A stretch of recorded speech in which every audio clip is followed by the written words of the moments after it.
Près de la porte sud du parc Zhongshan de Pékin se trouve l'arche commémorative Défense de la paix, autrefois nommée Arche Kettler.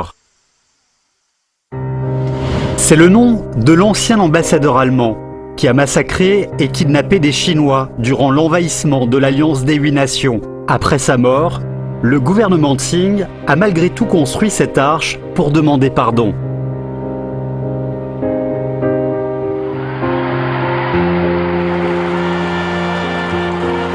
En 1918, la Première Guerre mondiale finie, cette arche a été déplacée au parc central et rebaptisée Victoire de la Justice. Les Chinois pensaient qu'en tant que vainqueur, la Chine regagnerait certainement sa dignité.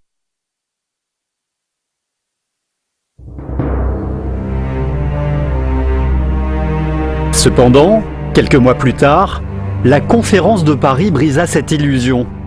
La justice n'a pas vaincu la puissance. Le rêve du relèvement de la nation a reçu un nouveau coup violent.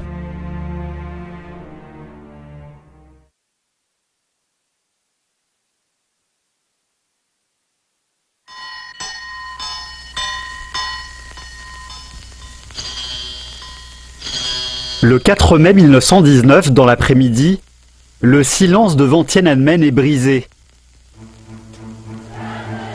Des centaines d'étudiants se sont rassemblés ici pour réclamer la récupération de Qingdao et la punition des traîtres à la nation.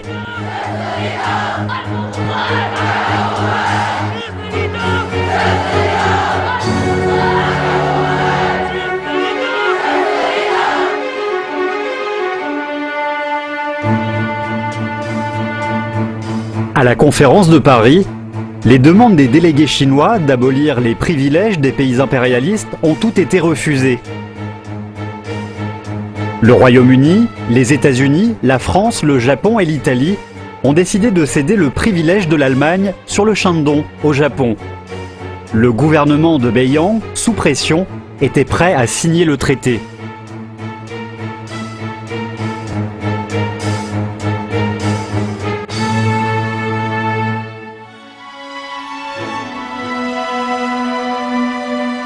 Les Chinois étaient enragés. Le 4 mai, plus de 3000 étudiants défilaient devant Tiananmen. Ce fut le mouvement du 4 mai.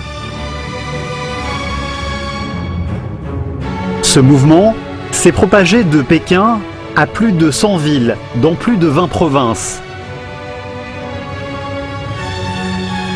Le centre du mouvement s'est déplacé à Shanghai, et les ouvriers sont devenus la force principale à la place des étudiants. 五四运动的性质有了一个很大的变化。五四运动是新民主主义革命的开始，也是从这个角度来讲呢，就是从领导阶级的这个成分上来讲，它的一种转变，跟以前的一种不同。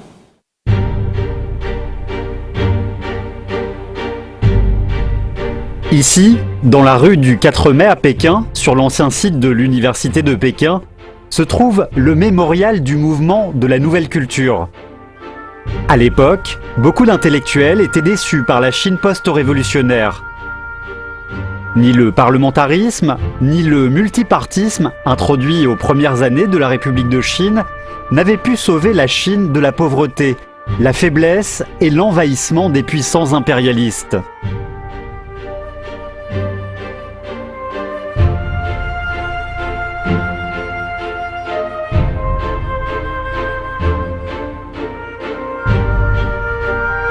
À ce moment-là, à l'université de Pékin, se formait un camp de la nouvelle culture autour de la rédaction de la Nouvelle Jeunesse.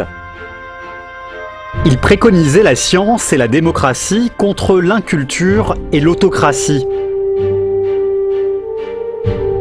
Le mouvement de la nouvelle culture a éclairé la jeunesse et déclenché une vague de libération de pensée dans la société chinoise. En 1917, après la révolution d'octobre russe, Li Dazhao introduisait en Chine le marxisme. Les idéaux sociaux proposés par celui-ci et la victoire de la révolution russe ont eu un grand écho chez les intellectuels et les jeunes étudiants chinois. Après avoir comparé avec beaucoup d'autres idées, les intellectuels chinois ont choisi le marxisme. 从50运动到中共党的成立，这2年多的时间是马克思主义在知识分子当中传播速度最快、影响面最广、对先进知识分子思想触动最深这么一个时期。有了这个思想前提，才有可能催生共产党这个组织。 Avec la popularisation du marxisme en Chine et sa combinaison avec les mouvements ouvriers, créer un parti de la classe ouvrière sous la direction des théories marxistes était obligatoire.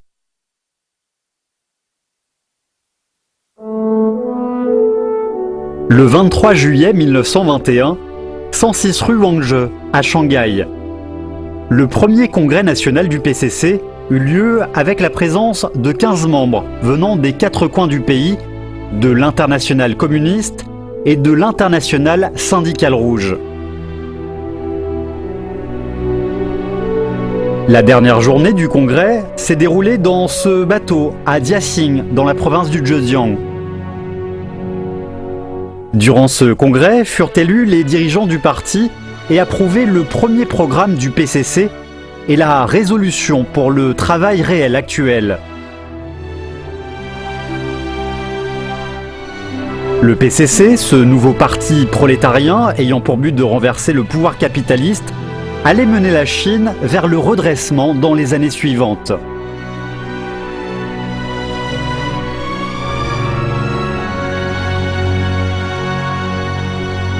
La fondation du PCC est un grand événement dans l'histoire de la Chine.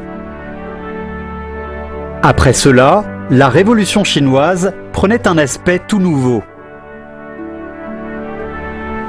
为什么说这个中国共产党诞生以后，中国的面貌就焕然一新了呢？我想主要有这样几点。第一点是有了坚强的领导核心，这个领导核心就是中国无产阶级及其他的先锋队中国共产党。第二点是有了一个科学的指导思想，即马克思主义。 第三点是有了正确的方法，这个方法是马克思主义告诉我们的，就是要采取阶级斗争和社会革命。 Après de nombreuses tentatives échouées de pratiquer tels quels les modèles occidentaux en Chine, les Chinois ont enfin compris que seul le marxisme et le léninisme pourraient sauver la Chine. Le PCC a pris sa responsabilité, c'est le choix de l'histoire et aussi du peuple.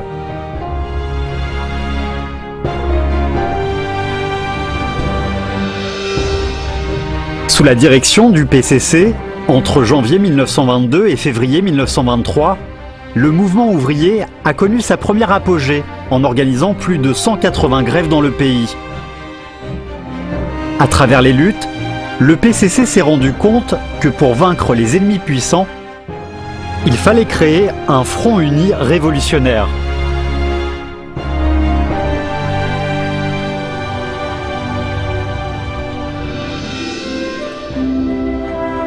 En janvier 1924, le premier congrès du Kuomintang a approuvé l'alliance avec l'Union soviétique et le PCC, ainsi que la politique de soutenir les ouvriers et les paysans, ce qui inaugurait la première coopération entre le Kuomintang et le PCC. Avec les efforts des deux partis, la révolution se développait vite dans le sud de la Chine, dont Guangzhou était le centre.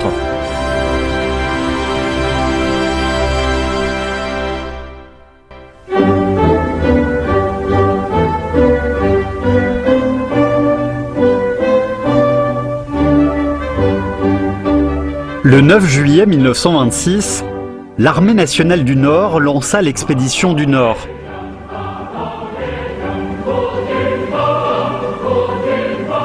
En quelques mois, Elle détruisit le gros des troupes de Wu Peifu et de Sun Quanfang.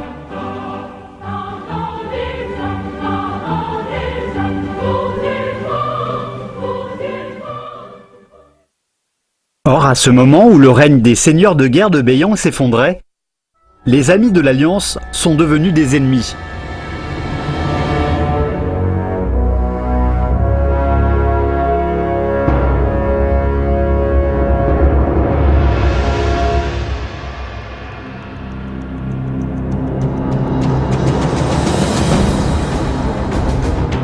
En même temps, Zhang Zuolin, seigneur de guerre du Nord, fit arrêter les communistes et d'autres révolutionnaires.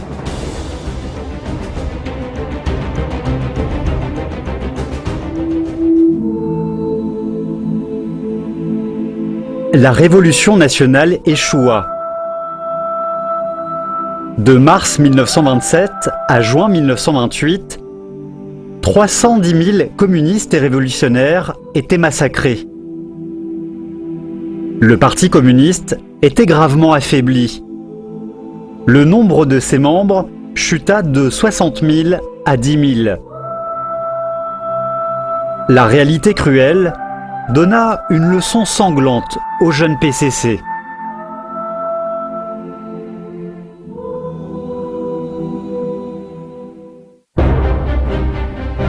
Le 1er août 1927, le soulèvement de Nanchang, premier affrontement militaire avec les réactionnaires du Kuomintang, marqua le début de l'indépendance militaire du PCC et la création de sa propre armée. Pendant la conférence du 7 août 1927, le PCC décida de mener la guerre révolutionnaire agraire et la lutte militaire. Plus tard, de nombreux soulèvements ont eu lieu dans différentes régions.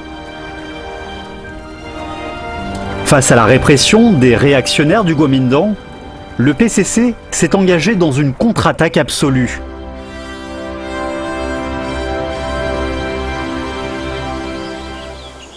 Les monts Xingang, berceau de la révolution chinoise.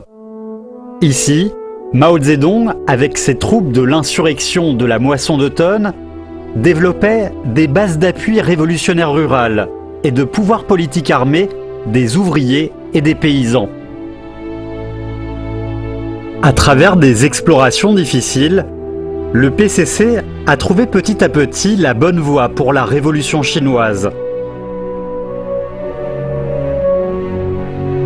Les ouvrages tels que « Pourquoi le pouvoir rouge peut-il exister en Chine ?», La lutte dans les monts Xingang, Une étincelle peut mettre le feu à toute la plaine, etc., écrits par Mao Zedong entre 1928 et 1930, ont démontré la loi de l'existence et du développement du pouvoir rouge en Chine, constituant la base du maoïsme.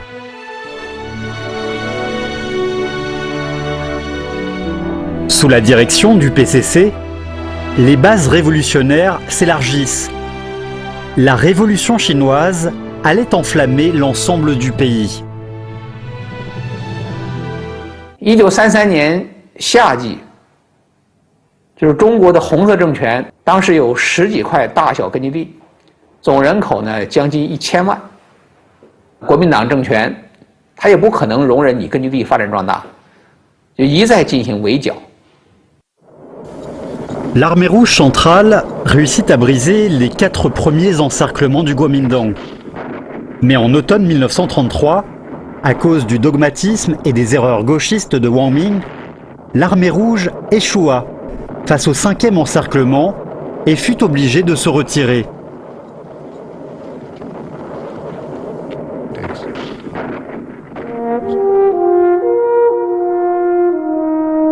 Cette sculpture intitulée « Les années difficiles », les Chinois la connaissent bien. Pourtant, peu de gens savent qu'elle a été créée par le sculpteur Pan He pour commémorer la libération du Hainan. Envoyée à Pékin, cette œuvre a impressionné les maréchaux. Tous étaient d'accord pour dire que ces 2 soldats de l'armée rouge en haillons, vieux et jeunes, avec leur flûte et leur sourire au coin des lèvres, étaient la meilleure illustration des années difficiles mais pleines d'espoir de la longue marche.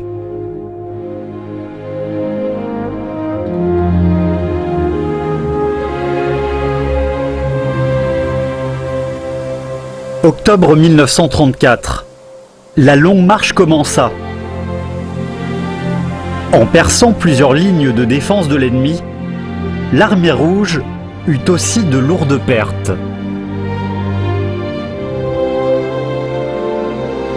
Janvier 1935.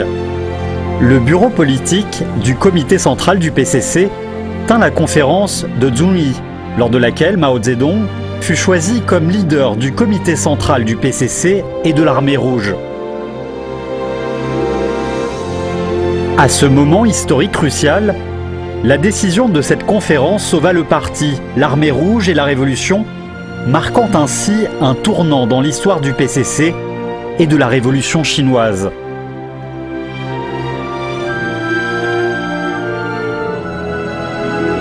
Octobre 1935. L'armée rouge centrale arriva à Wuxi, dans la région du Shanxi, la seule base révolutionnaire pas encore détruite. Un an plus tard, les autres troupes de l'armée rouge la rejoignirent. La réussite de la longue marche sortit la révolution chinoise du danger, produisant une grande influence sur l'histoire du PCC, de l'APL et de toute la nation chinoise. De la région du Shanxi et du Gansu, la révolution chinoise allait repartir.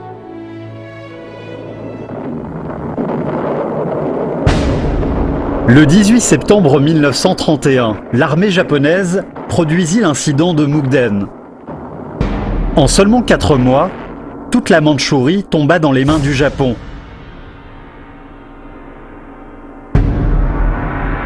Cet incident inaugura la guerre anti-japonaise du peuple chinois, ainsi que la guerre antifasciste dans le monde entier.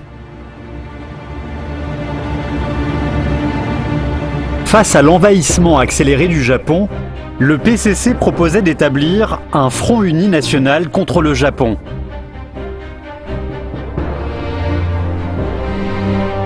En 1936, sous ces efforts, l'accord de Xi'an fut conclu, rendant possible la deuxième alliance entre le PCC et le Kuomintang et contribuant beaucoup à la lutte collective contre le Japon.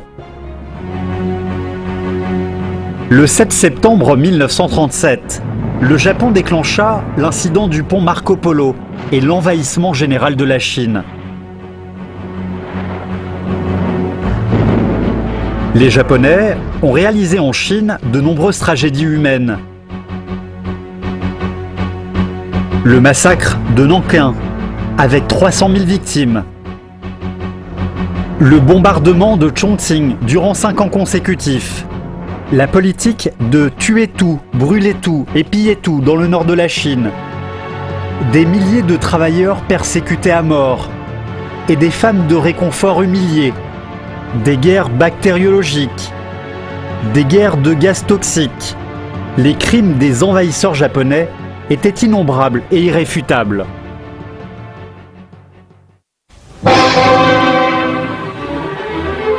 L'incident du pont Marco Polo déclencha la lutte collective du peuple chinois et ouvra le champ principal de la guerre antifasciste. Sur les champs de bataille en première ligne, ou bien dans les zones derrière l'ennemi, le peuple chinois s'unissait et luttait ensemble, héroïquement, pour sa patrie. Dans cette guerre, le PCC a joué un rôle majeur. Malgré les difficultés, les dangers et la férocité de la guerre, le PCC, en préconisant la lutte à la résignation, l'union à la séparation et le progrès au recul, restait toujours ensemble avec les partis, groupes patriotes et le peuple pour défendre le front uni national.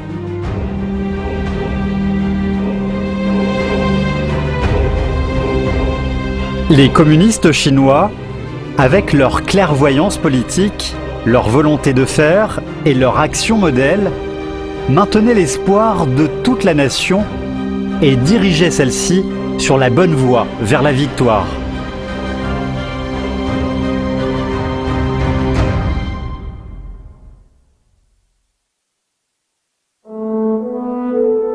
Yan'an, phare de la résistance nationale contre le Japon.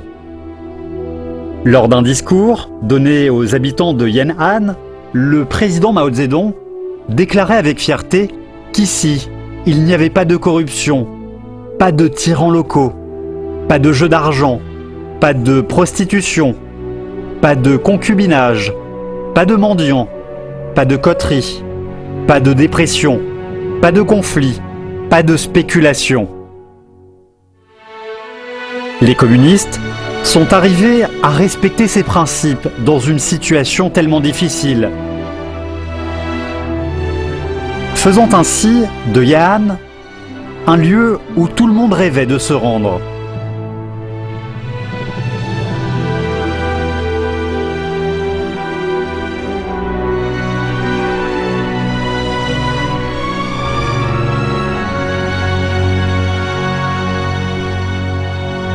À Yan'an, Mao Zedong a écrit de nombreux ouvrages, tels que De la pratique, De la contradiction, De la guerre prolongée, Introduction des communistes, La révolution chinoise et le Parti communiste chinois, La démocratie nouvelle, qui développaient les théories et les politiques fondamentales du PCC.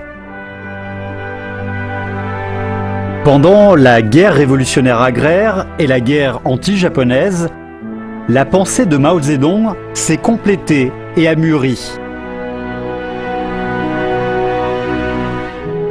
Le mouvement de rectification du style de travail de Yan'an, débutant en 1942, a beaucoup amélioré le PCC sur le plan politique, idéologique, organisationnel et moral.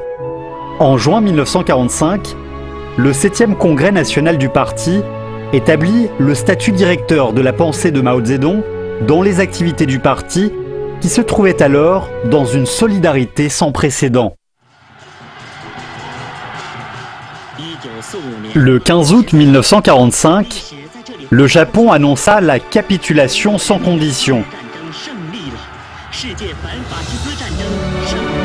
14 ans de guerre causèrent à la Chine plus de 35 millions de victimes. 100 milliards de dollars de pertes économiques directes et 500 milliards de pertes économiques indirectes. Le peuple chinois, avec ce lourd bilan, remporta sa première victoire contre l'envahisseur étranger et apporta une énorme contribution à la guerre antifasciste mondiale. La victoire de la Chine dans la guerre anti-japonaise est un tournant historique pour le grand renouveau de la nation chinoise.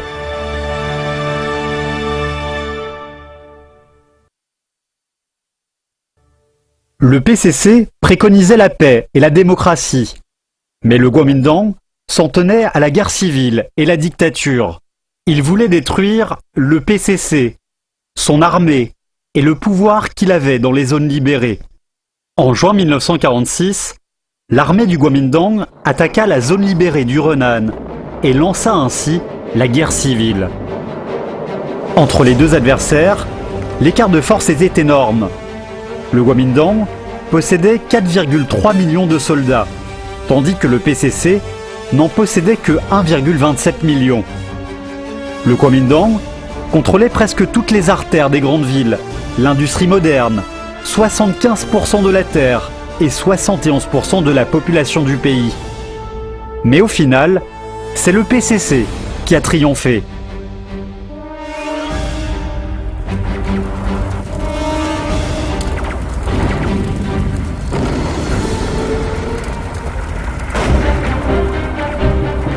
Quel est le secret de cette victoire?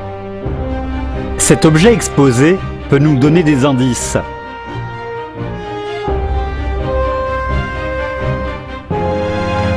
Cette canne de bambou appartenait à Tang Ruen, qui venait de Laiyang, dans le Shandong. En 1948, la bataille de Huaihai ayant commencé, Tang Ruen s'est engagé dans l'équipe de transport à brouette. Il portait cette canne avec lui et a gravé pendant les haltes les noms des 88 villages parcourus.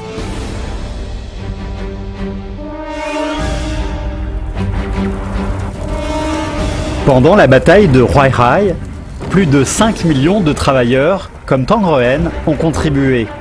Il y en avait encore plus durant les 3 batailles majeures. Depuis septembre 1948, l'Armée populaire de libération a détruit ou réorganisé 1,5 million des troupes du Kuomintang dont le corps principal était exterminé.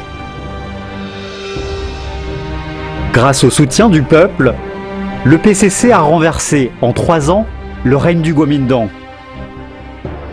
Le drapeau rouge flottait enfin sur le palais présidentiel de Nankin.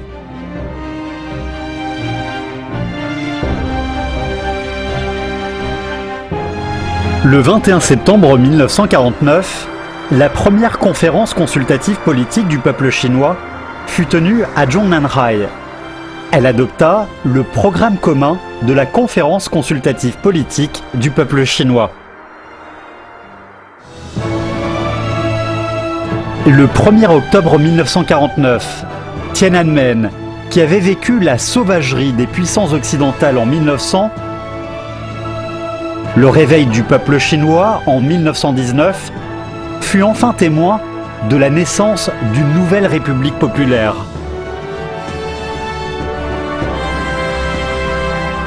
Ce jour-là, à 3 heures de l'après-midi, fut tenue la cérémonie de fondation de la République populaire de Chine. Mao Zedong, président du gouvernement central populaire, proclama: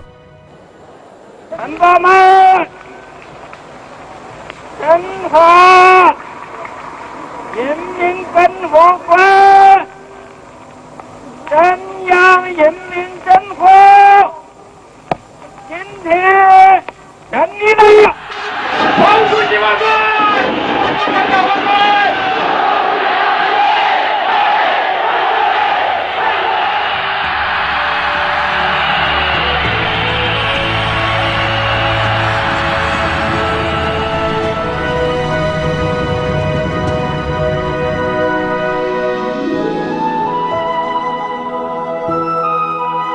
Avec la fondation de la Nouvelle Chine, le peuple chinois est devenu maître du pays, de la société et de son propre destin. La Chine a réalisé le passage du régime féodal autoritaire au régime démocratique populaire, avec une haute unification territoriale et la solidarité nationale. La République a mis fin à la société chinoise, semi-coloniale, semi-féodale, et à l'ancienne désunion du pays. Elle a abrogé complètement les traités inégaux imposés à la Chine par les puissances étrangères et les privilèges de l'impérialisme en Chine. Le peuple chinois s'est levé debout. La nation chinoise est entrée dans une nouvelle ère historique de progrès et de renouveau.